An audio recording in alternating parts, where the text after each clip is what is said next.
I like to make this analogy about the Catholic faith, my Catholic faith, your Catholic faith. I compare it to a magnificent palace, the fullness of faith.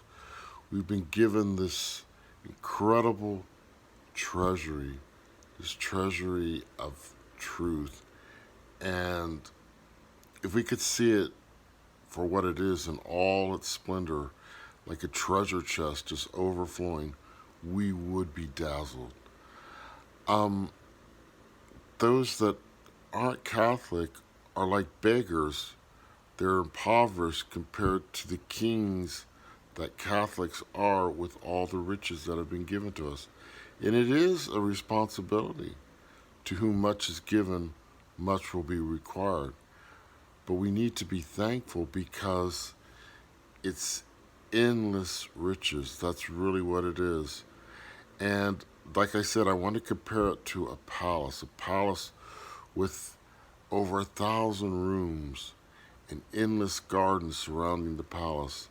And these rooms are just full of treasures, furniture, paintings, tapestries, clocks, um, cabinets filled with beautiful works of artistry, goldsmiths' works.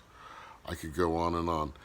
I don't know if you're familiar with the it's a wonderful fairy tale of Beauty and the Beast. When uh, when Beauty goes to stay with the Beast the first time, she goes around exploring his amazing palace and she keeps finding all sorts of treasures and amazing rooms filled with surprises and exotic and beautiful things. And that's what our faith is the more we learn about it.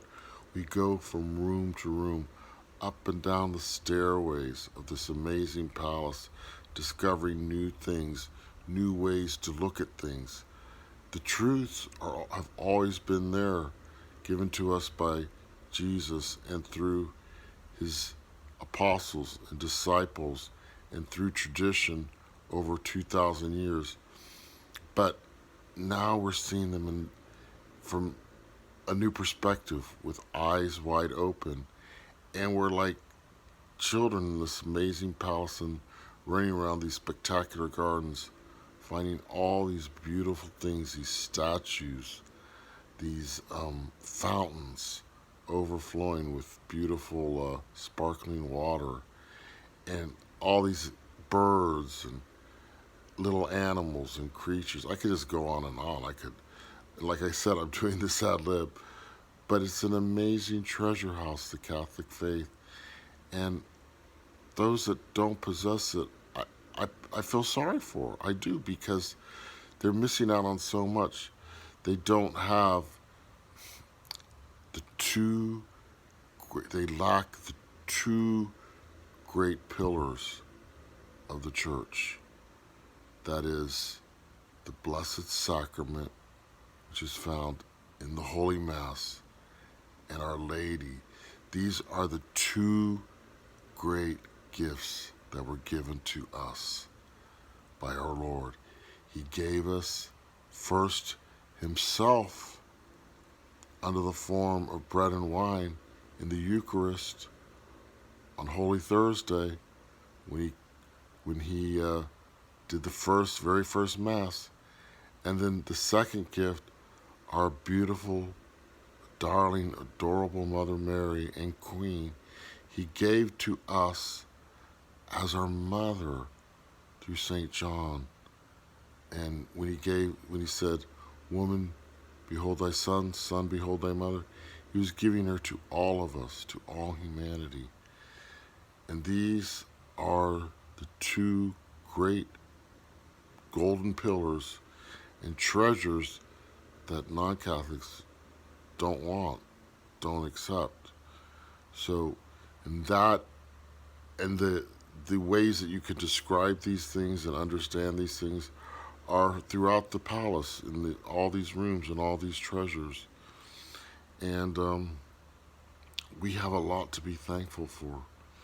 And I just wanted to make this little analogy and share it with you because I don't know, it excites me. It excites me. It's poetry. And pray, pray for our brothers and sisters who do not know the fullness of faith. I want to give it to them, but see, the problem today is they associate Catholicism with the confusion you see in the church and in the wrong teachings that are coming out and what they consider a bad example given by our Holy Father, which we'll talk about that later. But that's not what it's about. These men are prone to failure. Men are prone to make mistakes, and our faith is above that. The church is flawless. It's like a perfect diamond beyond description, and it can't be touched. But it appears that it's being damaged by what men are doing, but that's just the surface, okay? What Christ created will always be intact and will always be this magnificent palace, even if some people do not see it and do not want to enter into it. But we have, we should be thankful.